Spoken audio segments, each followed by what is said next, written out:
Hello, everyone. I'm recording this in the morning, so I might have morning voice. Guster, are you sleepy? He's looking very relaxed. Well, let's see what Exodus 26 has to say. Okay, so we'll jump in and then we'll read Luke 16 or part of it and discuss amongst yourselves. Okay, Exodus 26. As for the tabernacle, make it of 10 strips of cloth.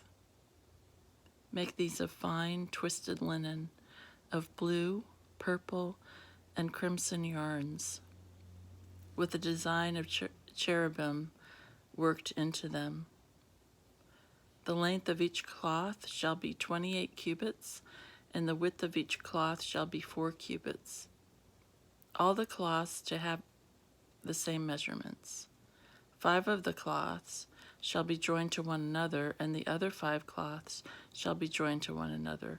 Make loops of blue wool on the edge of the outermost cloth of the one set, and do likewise on the edge of the outermost cloth of the other set.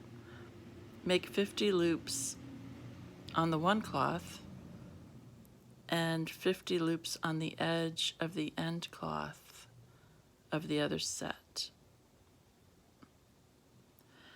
The loops to be opposite one another, and make 50 gold clasps, and couple the cloths to one another with the clasps, so that the tabernacle becomes one whole. You shall then make cloths of goat's hair for a tent over the tabernacle. Make the cloths 11 in number. The length of each cloth shall be 30 cubits, and the width of each cloth shall be 4 cubits. The 11 cloths to have the same measurements. Join 5 of the cloths by themselves, and the other 6 cloths by themselves, and fold over the 6th cloth at the front of the tent. Make 50 loops on the edge of the outermost cloth of the one set, and 50 loops on the edge of the cloth of the other set. Make 50 copper clasps.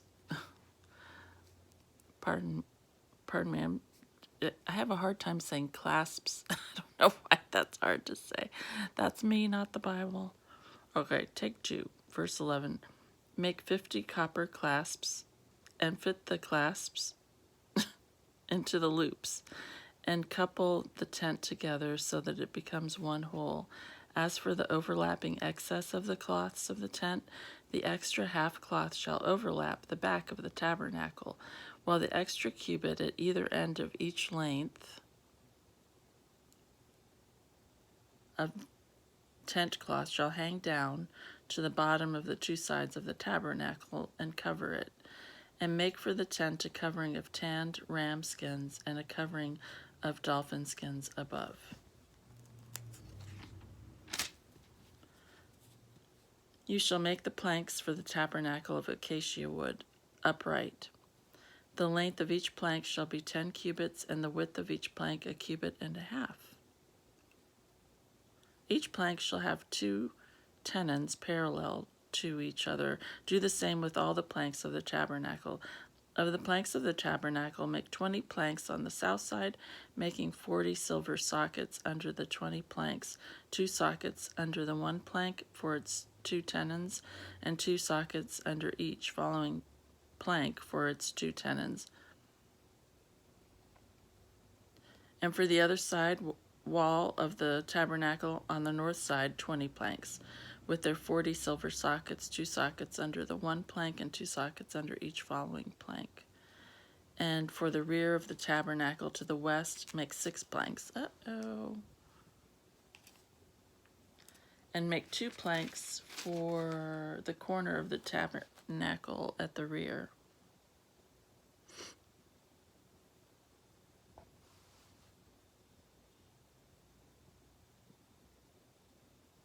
Let's stop there at we'll pick up at verse 24. Yeah, verse 24. Guster's touching the Word of God. It's the NIV First Century Bible. Do you want me to read from that, Guster? Guster? Do you want me to read from that Bible?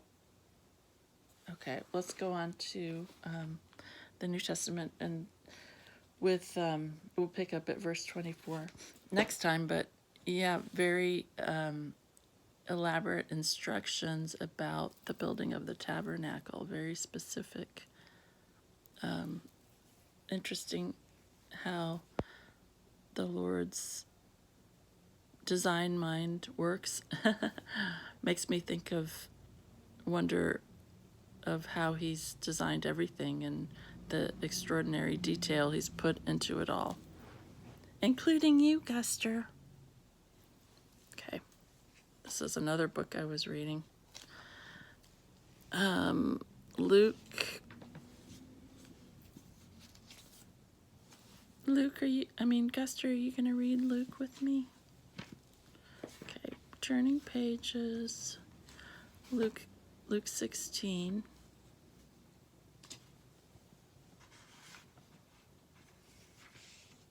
Oh, I think he sees his toy. Guster loves string.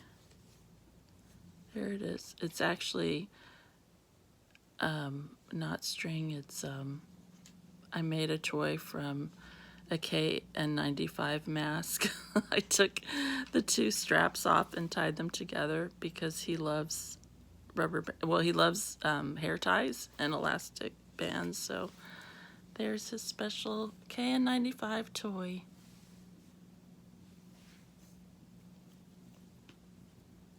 He loves it. Okay. Oop. Get it, Guster. Okay, so Guster's standing on the Word of God, and we'll try to read.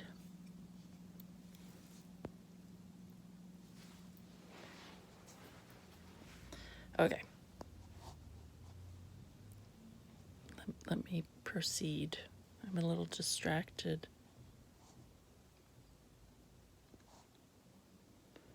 Jesus told his disciples, Jesus told his disciples there was a rich man whose manager was accused of wasting his possessions. So he called him in and asked him, Guster's covering my text. Excuse me.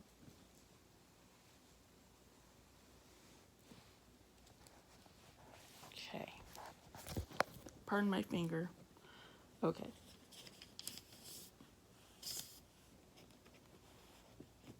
Now, Guster's resting on the Word of God.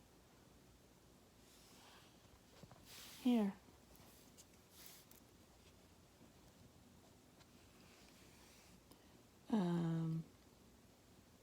Can I read that? Okay.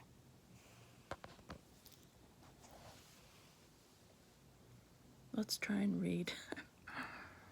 Jesus told his disciples there was a rich man whose manager was accused of wasting his possessions. So he called him in and asked him, "What is this I hear about you? Give an account of your management, because you cannot be manager any longer." The manager said to himself, "What shall I do now? My master is taking away my job. I'm not strong enough to dig, and I'm ashamed to beg. I know what I'll do, so that when I lose my job here, people will welcome me into their houses." So he called in each one of his master's debtors. He asked the first, "How much do you owe my master?" 900 gallons of olive oil, he replied. The manager told him, "Take your bill, sit down quickly, and make it for 450. Then he asked the second, "And how much do you owe?" 1,000 bushels of wheat, he replied. He told him, "Take your bill. Take your bill, sit down quickly, and make it 450. Oh, wait, sorry. I goofed that up because I was distracted by Guster. I repeated the line. Take 3. Okay, verse 5. So he called in each one of his master's debtors. He asked the first, "How much do you owe my master?" 900 gallons of olive oil, he replied. The manager told him, "Take your bill, sit down quickly, and make it 450. Then he asked the second, "And how much do you owe?" 1,000 bushels of wheat, he replied. He told him, "Take your bill and make it 800. The master commended the dishonest manager because he had acted shrewdly, for the people of this world are more shrewd in dealing with their own kind than are the people of the light. I tell you, use worldly wealth to gain friends for yourselves so that when it is gone, you will be welcomed into eternal dwellings. Whoever can be trusted with very little can also be trusted with much, and whoever is dishonest with very little will also be dishonest with much. So, if you have not been trustworthy in handling worldly wealth, who will trust you with true riches? And if you have not been trustworthy with someone else's property, who will give you property of your own?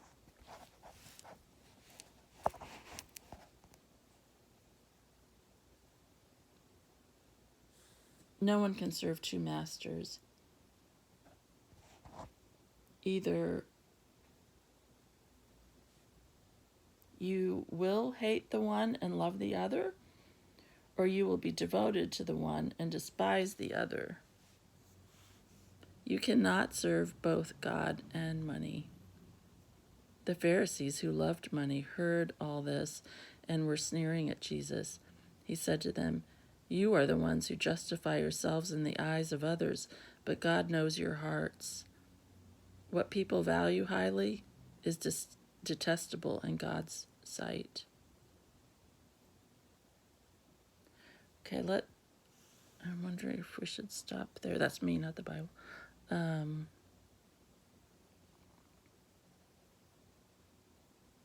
Let's pause there and pick up at verse 18. We'll just kind of sit with that. And I know this parable is difficult for a lot of people, as I've been looking at commentaries and stuff about it. And just as I have been thinking about it, I'm like, okay, what is Jesus getting at here with the parable of the shrewd manager? And what I think I'm coming away with is that maybe it's possibly about like an exhortation to be shrewd about investing in eternity and using your gifts and talents and resources wisely, because you're a steward of eternal things, and this is where your true treasures are and your riches are there. And what's my point? Verse 12. And if you have been trustworthy with someone else's and if you have not been trustworthy with someone else's property, who will give you property of your own? Basically, everything is God's property here. Even our own lives. We're bought with a price, and it's as if he's calling us to look to eternity so that, we recognize that our true inheritance and treasure is there. But if we're not stewarding what we have here, then, I don't know, just think twice about how you're stewarding things, I guess. I don't know. Because ultimately, we have something great in eternity that, you know what? I think I'm rambling at this point. If you can make sense of anything I've said, well, God bless you, because I'm still trying to piece it together. Well, let's just stop there then, and we'll pick up at verse 16 tomorrow. All right. God bless. Bye.